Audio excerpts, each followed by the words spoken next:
Сайн байцгаана уу? Энэхүү подкастыг сонсох өдрийн мэндийг хүргэе. Becoming a Dentist подкастын эхний дугаар танд хүрэхэд бэлэн боллоо. Бид энэхүү подкастаа нүүр амт судлалын мэрэгжилтнүүд, оюутнууд мөн нүүр амт судлалын сургуульд элсэн суралцахаар зорж байгаа сурагч нарт зориуллаа.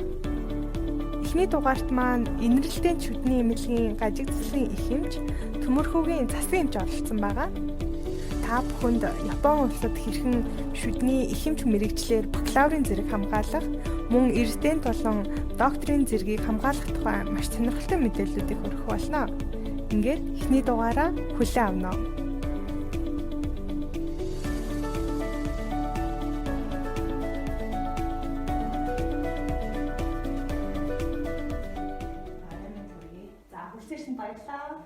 Намайг анхныхаа энэ дугаарт бас одоо гэсэн баярлалаа.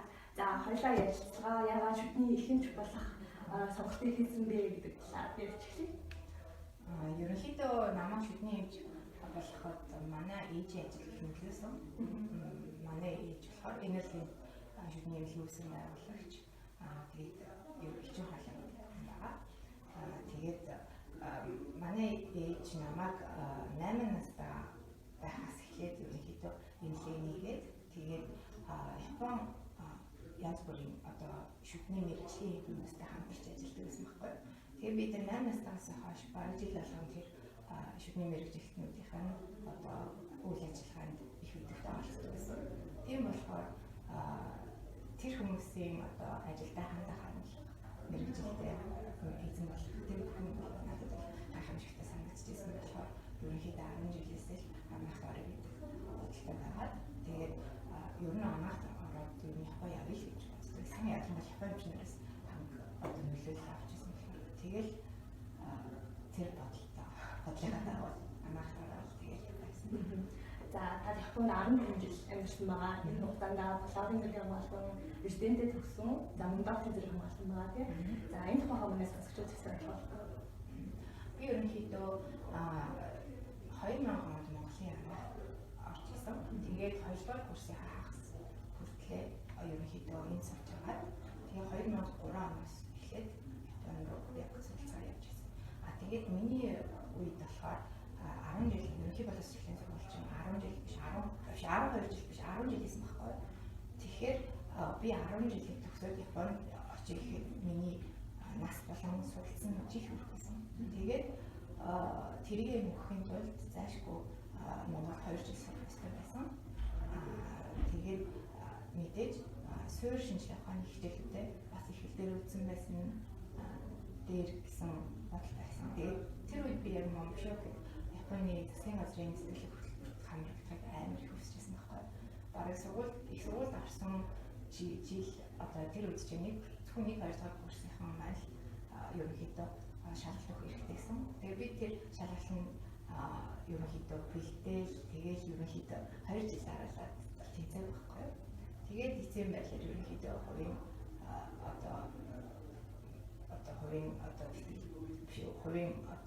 зарлаараа ерөнхийдөө суралцъя гэж хийдээд тэгээд тэр зарлалыг маань болохоор намайг тэр үед шүдний хэмж болохыг хамгийн их дэмжижсэн одоо багш маань ерөнхийдөө их сургууль орох хүртэл дэмжнэ гэж тэгжсэн.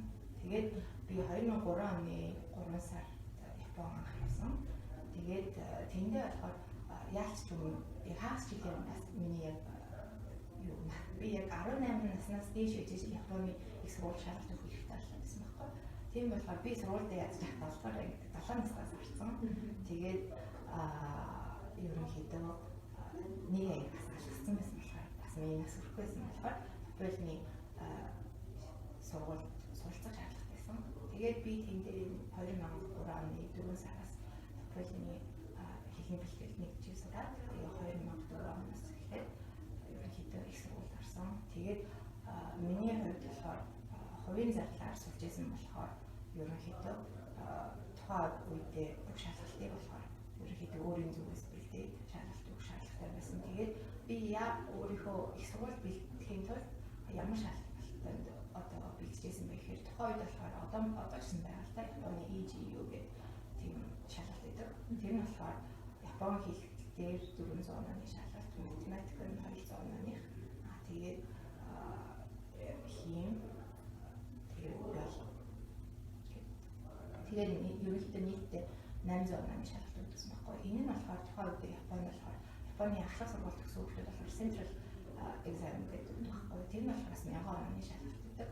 Тэгээд тэрнээс нь 400 Япон хэл, тэгээд бус нь ингээд өөр шинжлэх ухааны хичээлүүд өгдөг. Тэгээд гадаад оюутнууд авах одоо бакалавраас эсхийн тулд болохоор заашгүй энэ EGU гэдэг шалгалтыг авсан байх ёстой. Тэгээд тэрний босго оноо нь болохоор сургуулийн хувьд өөр идэхгүй. Тэгээд тэр босго онооноос хамаараад аль сургууль шалгалт өгөх боломжтой вэ гэдгийг шийдэх ёстой. Тэгээд ерөнхийдөө 2004 онд би Окаяма сургуульд тэнцэж орсон. Тэгээд тухайн үед бас Хоккайдогийн их сургуулиас тэнцсэн байсан л да. Яг босго оноо маань болохоор 700 хэлцэж ямар ч байсан. Нэлийн хичээж өндөр оноо авч ирсэн. Тэгээд ерөнхийдөө 2 сургууль шалгалт өгөөд хоёулаа тэнцэж ирсэн. Тэгээд Японы их сургууль ямар шалгалт өгдөг вэ гэхээр бакалаврын зэрэгт болохоор ерөнхийдөө бичгэн шалгалт, тэгээд ярилцлагын шалгалт гэж байдаг байхгүй. Бичгэн шалгалт гэдэг нь болохоор ерөнхийдөө эссе бичдэг байхгүй. Тэр нь болохоор их сургуулиас цаанаас нэг цагийн дотор чи энэ хоёр сэдвийн аль нэгийг дагуу ерөнхийдөө юу гэж эссе бич. Тэгээд энэ цаанаас тухайн нийгэм тулгамдж байгаа асуудал болон тэгээд өөрийн зүгээс өөрийн үзэл бодлыг илэрхийлэх ёстой тийм эссе бичүүлж явж исэн. Ярилцлага нь болохоор ерөнхийдөө их сургуулийн 4+6 профессор ингээд сууж аваад тэгээд ярилцлага гаргаж ирсэн. Тэгээд ямар асуудал үүссэн бэ? Яагаад шүдний чармаар байгаа юм асуусан. Тэгээд энэ яагаад Японд сумаар байгаа юм? Угаас ойлгомжтой л тийм юу асуулт байгаа юм л та. Гэхдээ яагаад манай сургуулийг сонгож авсан юм гэж асууж байгаа байхгүй. Энийг болохоор ерөнхийдөө бүх Японы их сургууль болон яагаад тэр мэргэжлэр сурахыг хүсэж байгаа гэдэг хүмүүсээс асуудаг байх гэж бодож байгаа. Тэгээд ерөнхийдөө шүдний эмч болсныхаа дараа юу хийх вэ? Тэгээд ямар мэргэжлэр ерөнхийдөө цаашаа суралцах сонирхолтой вэ? Гэх мэтчлэн тийм асуултууд асууж. Би бол яг бүгдийг нь одоо санахгүй байна. Хэдэн жилийн харин тий харин шаарам спанчлын асуулт шүү дээ. За та бакалаврын хөтөлбөр төгсчөө ер нь яг ажил цэцлийг сонгох хэрэгтэй суралцсан тийм ээ. Тэгэхээр яагаад бас ажил цэцлийг сонгох болов? Ерөнхийдөө миний резидент ажил цэцлэг биш юм аа. Миний резидент болохоор ерөнхий шийдвэр авчихгүй. Японы резидентийн систем бас шал өөр. Японд 6 жилийн бакалаврын одоо сургалтыг одоо төгссөний дараа 1-2 жил резидент гэдэг юм бол хуулийн хүрээнд ашгүй хийх ёстой гэдэг. Тэр нь болохоор юутай холбоотой юм бэ гэхээр ерөнхийдөө Японд болохоор 27 шүдний факультет 27 их сургууль тахгүй яг шүдний факультет. Тэгээд тэр болгон ч өөр хоорондоо төгсөж байгаа оюутныхаа тоо болон сургалтынхаа чанараар төгсөгчдийнхаа чанараар ялгаатай. Тийм болохоор ерөнхийдөө улсын одоо сургууль болон хувийн сургуулийг төгсөж байгаа хүүхдүүдийн одоо төгсөж гарч ирээд яг ажил дээр ажиллахаар одоо янз бүрийн одоо их сайн чадлын хэсэг бүлэг бараг хүмүүж үзээгүй чаддгүй хэсэг бүлэг гараад ирж байгаа байхгүй. Тэнгүүт чинь хүн ам тэр чинь туслан үйлчлэл болоод очихороо ерөнхийдөө хүмүүс чаддаг юм чи чадахгүй юм гэдэг дээр таарах юм бол хүн амч хохирох эрсдэлтэй болж байгаа байхгүй. Тэр утгаар нь уг нь ном ясаар бол клиникийн сургалт гэдэг бүхэн 1 жилийн хугацаанд эмчшиг ерөнхийдөө багшийнхаа удирдлагын клиник дээр дадлага хийдэг байхгүй. Яг өөрөө хүний үзээ онцлоод шаардлагатай эмчилгээг хийгээд тэгээд өөрөө чадахгүй юм бол удирдагч эмчийнхаа харьяанд хийгээд тэгээд тэрнийхээ эмчилгээндээ бэлдээд эмчилгээнийхаа дараа эмчилгээг ингэж хийсэн гэдэг карта бичээд тэгээд тэр өвчтнийг хүлээж авсан бол дараагийнхаа одоо 1 жил тэр хүнийг эмчилгээ хийж штэ. Яг дараагийнхаа курсын оюутанд ерөнхийдөө хүлээлт өгөн хөтлөө яг 1 жилийн клиникийн дадлага гэж боддог. Тэн дээр бол дунджаар ерөнхийдөө их сургуулийн нэг одоо 5 дахь курсын оюутан 6 дахь курс бол болтлоо ерөнхийдөө яг 40-60 хүний бол Ингэж гартан хийгээд тэг бүтэн жилийн турш тэр хүн хянаад ажилладаг байхгүй. Японы их сургуулийн нэг мундаг юм нь болохоор их сургуулийн эмнэлэгт ирж байгаа өвчтнүүдийн тодорхой хувь нь болохоор би одоо ирээдүйн эмч нарын одоо боловсролын төлөө ирээдүйн эмч нарын даатгалын төлөө өөрийнхөө эрүүл мэндийг даатгаад тэгээд үйлчлэл аваад тэдний сурах боломжийг дэмжиж өгье гэсэн тийм хүмүүс байхгүй юу. Тийм болохоор их сургуулийн эмнэлэгт ирж байгаа гэдэг өвчтнүүдийн онцлог гэх юм бол нэг хэсэг нь болохоор маш өндөр түвшний эмчилгээг шаарддаг хүмүүс байдаг. Нөгөө хэсэг нь болохоор яг оюутнуудтай харилцаа, залуу хүмүүстэй ярилцаа, залуу хүмүүстэй ингээд харилцаа тэгээд өөрийнхөө эмчилгээгээр дамжуулаад тэднэрт нэмэрлээд өөрөө бас зохистой үйлчлэгийг аваад явах сонирхолтой хүмүүс байдаг байхгүй юу. Эсвэл ингээд хаанч одоо эмчилгээ хийж чадахгүй хаанч одоо нөгөө нэг туслах хад хүндрэлтэй тийм хүмүүсийг болохоор дөрвөн шатлын эмнэлэгт гээд явуулдаг тийм хүмүүс байхгүй юу. Тэгэхээр бид нар болохоор 5 дахь курсын талаас 6 дахь курсын тал хүртэл болохоор яг клиникийн одоо дадлага яг тэр оюутнуудад зориулсан бүр төвчлөлт 50 сандалтай бүрний дахин тэр чигээрээ тийм шүдний кабинет гэхгүй. Тэндээ бид нар өвчнөө үздэг байхгүй. Тэгээд урьдчилан сэргийлэх дээр болохоор тэдэн хүнийг дааж авлаач юм те. Одоо жишээ хүүхдээ 10 хүүхдийг 10 хүүхдийг ихтэй хүүхдийн кабинетд нь очиж үзсэн ч юм те. Тэгээд урьдчилан сэргийлэх дээр 40 хүн байлаа. Эмчилгээний дээр тэгдэг хүн мистасал тэгээд аавддаг юм шиг хаанд орж ирсэн. Мистасал эсвэл ингээ нөгөө нэг бүр ингээ профессорын хажуудын ассистент хийх юм тэр нь болохоор тустай байхгүй. Ер нь бол мистасал мистаслын асар дээр хийгнэ. Тэгээд нөгөө цоггийн одоо профессорын үзлэгийн ассистент хийх юм те. Эсвэл гажгийн ассистент хийх юм те. Тэд нар болохоор ерөнхийдөө тусгай кабинетд бол эмчилгээ хийдэг. Бид нар болохоор ерөнхийдөө багцын төхөөрж өгөө шүдийн нөгөө авал те. Тэгэл онцлогынхоо одоо анализыг хийгээл тэгэл тэрний хадгалалтаа репорт хичээл багштай шалгуулаад яг одоо нөгөө химик энэ төр хэрвээ профессорын үзлэг биш одоо миний өвчтөн байх юм бол ерөнхийдөө бие аваад өөрөө химик шүдээ бүр ингээ өрөөдтэй тэг бүр хийгээ тэг хүндээ суулгаж өгөөд тэгээд нөгөө юу тааруулаад гэдэг бүх процесс лабораторийн процесс бүгдийг хийдэг байхгүй. Тэгээд ерөнхийдөө 1 жил орчим яг тэгж яваад тэгдээс манай сургуулийн зарим сургуулиуд болохоор оюутан болохоор эмчийн эмчилгээ хийх лиценз учраас ерөнхийдөө нөгөө хүнд үүсгэж төрөхгүйгээд үзэх боломжгүйгээд тийм байх болохоор ерөнхийдөө шүд ахыг харчихсан өөрөө шүд авч үзэх юм те. Эсвэл за хүмүүсийн одоо шүдний чулуу болол төрж үзэх юм те. Эсвэл ингээд хүүхд хэмжээх одоо хийж үзэх юм те. Тийм хүмүүс бол оюутнууд бас байдаг байхгүй. Тэгэхээр энэ бүхнийг болохоор Японы яаж зохицуулж өгөх жилдний 3000 оюутан төгсгöd ерөнхийдөө улсын шалгалтаараа ерөнхийдөө тэнцвэл оюутныхаа хувийг тарах бичдэг байхгүй.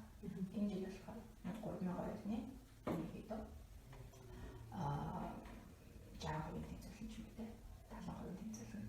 Тэгэнгүүт нь улсын шалгалтаа өгөөд төгсөхдөө лиценз аав. Тэр үед чинь баг лиценз шийдэгдэж байгаа байхгүй. Төгсөлт чинь ерөнхийдөө ихний 60-д орсон 60% орсон хүмүүс нь тэнцэн уулзсан болохоор дараа жилдээ шалгалт тавьж тийм хэрвээ хэрэг тэнцэх бол ерөнхийдөө шүдний эмч болох магадлал бүр тийм ер нь 2 жил ажиллаад унцсан бол ерөнхийдөө шас аюул.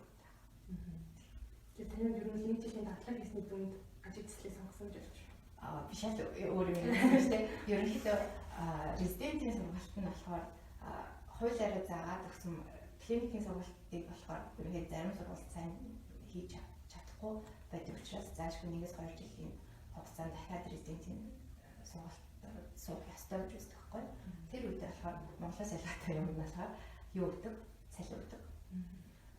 Тэгээд хуулиараа хамгаалагдсан 8 цагийн ажилтай. Тэрнээс би ажиллаж байгаа л та дуртай. Тэгэхээр үсгийн өрөө биш лабораторич юм уу өөр юм юм шүү дээ. Тэгээд резидентийг төгссөний дараа их сургуулийн одоо докторт шалгалт өгдөг байхгүй. Тэгэхээр миний хувьд бол ерөнхий мэргэжлийн чиглэл гэхээр ерөнхийдөө 2 жилээ энийг сурчаад тэгээд гажиг заслын докторантурт ерөнхийдөө шалгалт өгч орсон байхгүй. Тийм болохоор гажиг заслын докторт ерөнхийдөө түрүүн жил сурсан. Тийм. Ер нь резидентийн шалгалт болон докторантын шалгалтууд ер нь илүү хөндрөөд явах уу эсвэл гардаг үртэл нэмэгддэг юм уу? Ямар шалгалт өгдөг вэ? Резидентийг бол бас л ярилцлага гэдэг юм да. Резидентийн шалгалт бас ярилцлага байна. Докторантур болохоор ярилцлага англи хэлний шалгалт байсан ч санаж байна. Өөртөөсөө ер нь л эсэл бүх газар л чинь яагаад манаас яагаад манай тэнхэм гэж дандаа асуудаг. Тийм. Яагаад тэр тэнхмийн онцлог нь юу юм гэдгийг мэдхгүйгээр тэр хүн орох гэж байгаа жоохон утгагүй байхгүй. Орсон маань харамсан шүү дээ. Тийм болохоор зайлшгүй тэрийг шаарддаг. Тийм. За одоо ингээд Японд суралцъя гэж бодож байгаа манай Европ судлалын мэргэжлүүд байгаа хэл та. Тэгэхээр тэр хүмүүс одоо ингээд Монгол бакалавр төгсчлөө. Японд очиод резиденци сурах боломж байгаа юу? Ер нь ихэвчлэн шууд докторт сурчдаг байх шүү дээ. Тийм. Ерөнхийдөө Японд болохоор резиденци сурахын тулд Японд эмчилгээ хийх лицензтэй байх хэрэгтэй. Тэгэхээр тэр эмчилгээ хийхийг бол ерөнхийдөө Монгол төгсөөд очиж шалгалт аавны боломж байна. Тийм. Ерөнхийдөө дүүгээр нь бол хоёр юм дээ. Нэг 6 жил бэлтгэж аваад яг тэнд ассистентээр ажиллаж байсан нэг бааз гаралтай. Алайс гэлээ. Тийм. Энэ Таиланд ч гэлээ. Тийм. Тэрнээс биш бус нь л дандаа яг их сургуультанд сурч байгаа л төгсдөг. Яг тийм л бүр Японы хэлний нэлээд хэцүү. Мэдээж шалгалт хүнд үргэлжлэх гэж байгаа юм чи Японд маш сайн байх хэрэгтэй.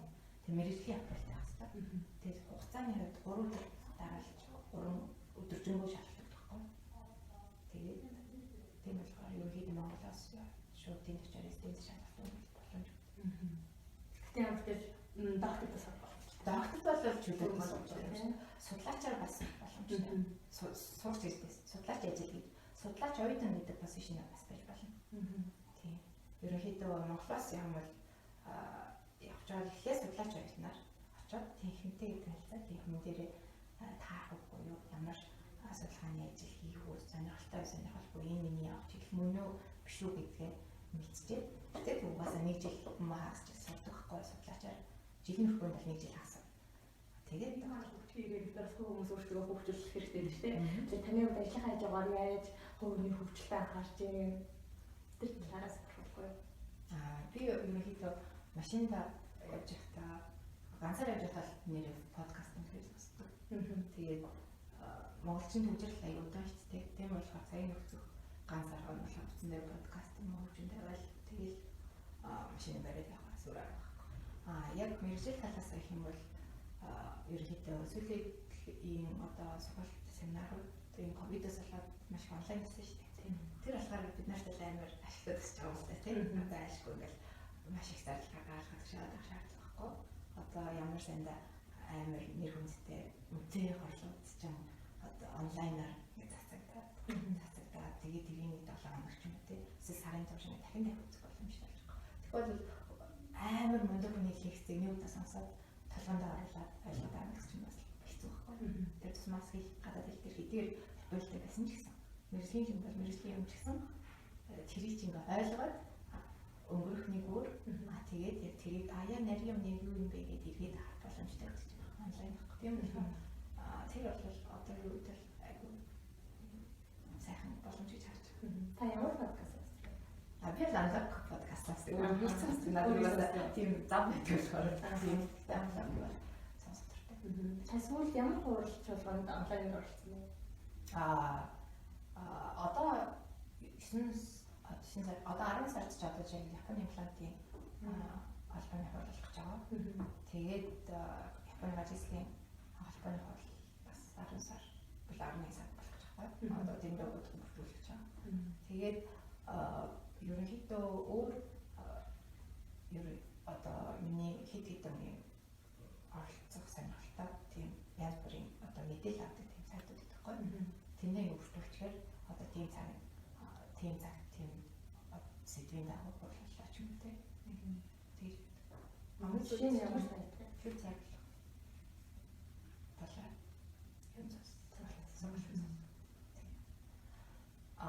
Мэргэжил талаас гэх юм бол ерөнхийдөө одоо судалгааны өгүүлэг байна шүү дээ. Тэгээд зарим судалгааны өгүүлэхийн чанар нь муу эсвэл өнөө худлаа хэсэг мэдэгдэхгүй тэгээд янз бүр байна шүү дээ. Тэгэхээр жишээлбэл одоо нэг Английн аюу нэр хүндтэй одоо профессор өөрөө бас практикаас хийдэг Kevin O'Brien гэдэг хүн байхгүй. Тэр хүний блог ч тийм. Тэр хүний блогийг ерөнхийдөө харж шинэ сэдв гаргах нь орж уншаад. Тэгээ яа гэх юм бол судалгааны өгүүлбэрүүдийн одоо нөгөө хамгийн шинэ хамгийн топик болсон юм чинь тэд нэр хамгийн түрүүнд профессор гэхлээр уншаад үнэлгээ өгч байгаа байхгүй. Тэгэхээр энэ болохоор клиникийн практикт хэрэгжүүлэх болмоор юм байна. Энэ болохоор учирч байгаа юм байна. Эсвэл энэ бол ерөнхийдөө манай клиникт багтахгүй юм байна гэсэн юм байгаа шүү дээ. Тэгэхээр би одоогийн байдлаар бол клиник дээр ажиллаж байгаа болохоор тэр талаас нь бол Kevin O'Brien профессорын блог ажиглаж тэгэхээр холбоосын дэст оруулаа. За тэгвэл та хоёрын хэрэг ном уншдаг вэ?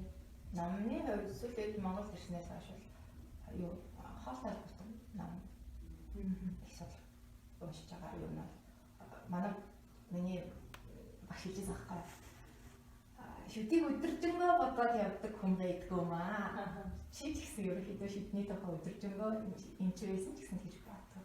Чи хоолны тухай мэдхгүйгээр шүдний хэмжээлээ гэж чамд бол тэр мэдлэг юм бол ерөнхийдөө хангалттай гэсэн үг биш. Яг тийм хоолны талаар бүх хүмүүс боддог. Бүх хүн тэрийг яаж болох вэ гэдэг өдөр хичнээн цагаар чамгүй бодож шүү дээ. Тэгэхээр зөв зохистой хооллох эрүүл одоо хэм маяг хөвшүүлэх нь болохоор шүдний хэмжлэл талаар мэдлэгтэй байх хэрэгтэй. Тэгээ зөв зохистой зөвлөгөө өгч чаддаг хэрэгтэй. Тэрийг мэдхгүйгээр дан шүдлэмтэй шүд хэмжлээ юмж байх юм байхгүй. Техникийн одоо мэргэжлээс ялгаагүй тийм учраас би ерөнхийдөө бас нэг Японы онцлог Монголын онцлог гэж байгаа болохоор Монгол ерөнхийдөө ямар хуу олон чиглэлийн номууд байна. Хүмүүс юу төлөв хэрэгт яаж Монголд одоо шинэ юм юу вэ гэдэг бас байх. Тэгэхээр ном сүүлийн үед Монгол тэр яг энэ гоё номны хоолны тухай номууд ихж байгаа. Өмнө нь байж өгсөн байна. Юм их том орчуулах гэх юм уу? Тийм орчуулах байна. Тэгдээ бас яг тэр хоол судлаач энэ бичсэн гарсан юм байлээ. За тэгэхээр амттай шүдний төлөв бас хоолны тухай зөв хооллох бэлгийн тухай бас эрүүл хооллох байх. Тийм эрүүл зөв хоол. Тэгвэл энэ хоолны одоо хоол тэжээл гэдэг ойлголт чинь өөрчлөгдөж явдаг шүү. Бид нэр үеийнхээс өөр Японд амьдарч байхаас өөр яг үеэс өөр одоо ч гэсэн өөр болоод явж байна. Тийм. Тэгээ мэргэжил талаас бол ерөнхийдөө нэг гадагш явахтаа ч юм уу эсвэл харж агаад нэг сайн ном цагаалаа. Тэгээ тэрийг уншаал харин яахаар ирүүж дараалсан хараа.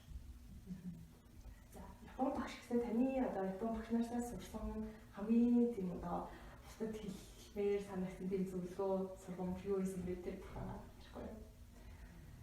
За би Аз асууд амар сайхан багш нартай амьдралдаа төрж ирсэн байхгүй уулзж ирсэн. Тэгээд намайг болохоор ерөнхийдөө нарийн мэргэжлэр би болохоор анхандаа Японд сурахаар явахдаа ерөнхийдөө шүдний хэмжээр 6 жил сурчаал ир бодол гэсэн бодлоо явуулсан байхгүй. Монгол ирэл ажиллая эргэж. Тэгсэн чинь миний энэ бодлыг өөрчилсөн хүн маань ерөнхийдөө манай одоо Монголд бас жилдээ 1-2 удаа ирдэг Окадаки Йошиги гэдэг бүгдийн техникийн аяц цаг шиг тэр багш надад хэлчихсэн байхгүй. Хүн болгон таардаг. Амсгийн ч хэрэггүй. Тийм болохоор би нарийн мэргэжлээ сураа. Тэгээд нарийн мэргэжлээ сурахаараа одоо ерөнхийдөө тухайн шинжилгээ ухааны гүнзгий гүн хүртэл ерөнхийдөө судлах боломж гарна. Тэгээд ямар нэг юм ихээ судлаад сурах арга барилаа олоод тэгээд аль нь зөв аль нь буруу гэдгийг мэдээд өөрөө ингэ цэмэж чаддаг болсон хойно дуртай юм сурч болно. Тэгэхээр мэрэгчлээ цааш хүнийг нарийн мэрэгчлээ нарийн сурчлаа байхгүй. Тэгэл тохойд ажиглалын хэмжээлээ ажиглалын салбарыг сонгосон. Ингээд юу түрүүч намайг яа ажиглалын хэмжээгээр яасан гэсэн чинь ерөнхийдөө тэр асуулт маань чинь биш аа өөр нэг тайцсан. Ерөнхийдөө яг намайг төгсөх үед манай багш яг надад тэгж хэлжсэн. Тэгээд Японд намайг сурч байхад надад ингээд манай багшийн хэлжсэн зүйлээр ерөнхийдөө шүдний эмчийн төрбийн хүний шүдний цоорлоос хамгийн хурднаар өрнөж халуулдаг юм аа. Тийм болохоор чи тухайн хүний шүдийг эмчлэх гэж байна гэж зөвхөн өрөмжтэй эмчилгээ хийж байгаа бол чи тэр хүний шүдийг уртуудаа хадгалж чадна гэсэн баталгаа байхгүй шүү дээ. Тийм болохоор аль алгаа шүдийг үлдээх эмчилгээ хий. Тэгээд болтгол авахгүй эмчилгээ хий. гэдэг жахаа. Тэгээд Японч бас хүүхдийнхаа шүдний цоорлоо маш бага тийм орн болохоор ерөнхийдөө Японы нийгмийн чиг хандлага ерөнхийдөө одоо байгаа шүдийг яаж цоорлохгүй хамгаалаад тэгээд 80 настайд нь яаж харин ирүү шүдтэй зулцтай байхгүй гэдэг талтай усынхаа хэмжээнд тийм уриал хазан гарсан байхгүй. Тэгэл би за шүд авахгүй юмчлэгээ за урьдчилан сэргийлснээр анхаарал явах хэрэгтэй байна гэдэг тэр үед л ойлгож байгаа. Тэгэхдээ бас нэг юм гарын техник скил сурах хэрэгтэй шүү дээ. Тэгээд шүдний одоо энэ өрөмдөг ламтах гэдэг чинь ерөнхийдөө дандаа л нөгөө шүдийг хурдан одоо юу яах вэ?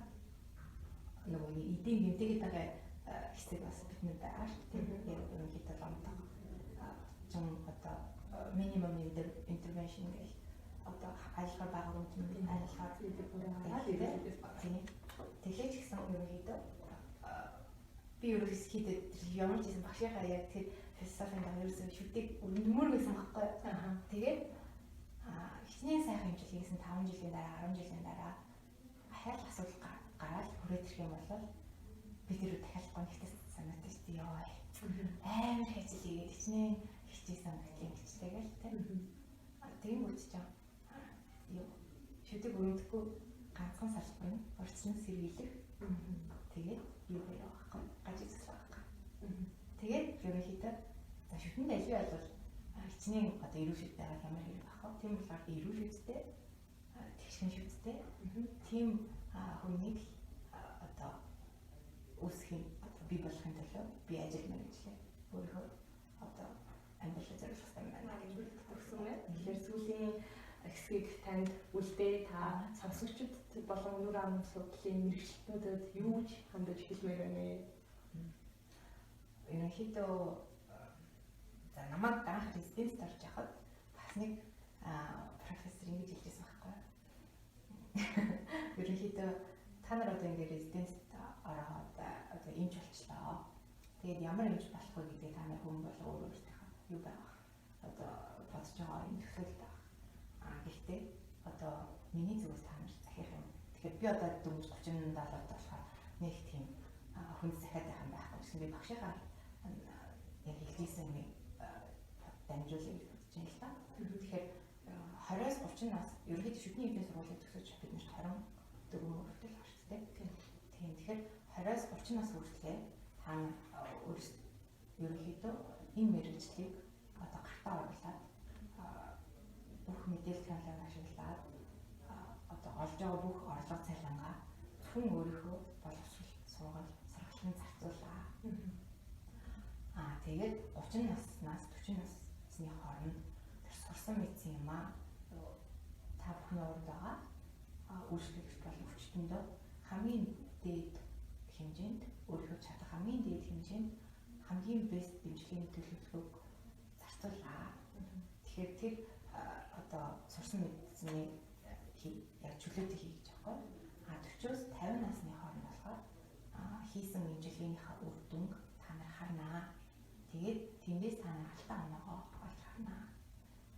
Тэгээд 50-аас 60 наснд болохоор өөрийнхөө туршлага дээр үндэслээд дараачийн үеийг бэлтгэхдээ анхаараа. Гэж надад гэж манай президентийн эмч нарт хэлсэн байхгүй юу. Тэгэхээр энэ болохоор хүн шүдний эмчийн мэргэжлийг сонгоод хамаатай амьдрахтаа амьдралаа ерөөдөө яаж төлөвлөж яаж авч явах вэ гэдэг юм бас нэг гол чиглэлийн арга төлөвлөж байгаа. Энд хүрээд эхний дугаар маань өндөрлөж байна. Бидний урилгыг хүлээн авч ярилцсан Засан эмчтэй баярлалаа. Та бүхэнд эмчилгээс илүүтэй урьдчилан сэргийлж чухал болохыг эмч мэрэгжилтнүүд маань өөрсдийн эрүүл мэндэд анхаарахаа мартахгүй байхыг, өөрт гарсан боломжоо чанартай боловсрал эзэмшихөд зарцуулах гэх мэт хэрэгтэй санаа зөвлөмжийг өгсөн гэдэгт итгэлтэй байна. Нүүр ам судлалын салбар шүдний их эмч мэрэгчлэр үл хязгаарлагдана. Та хайрцагнаас гадуур сэтгэх шаардлагагүй. Учир нь та хайрцагт байхгүй юм шүү дээ.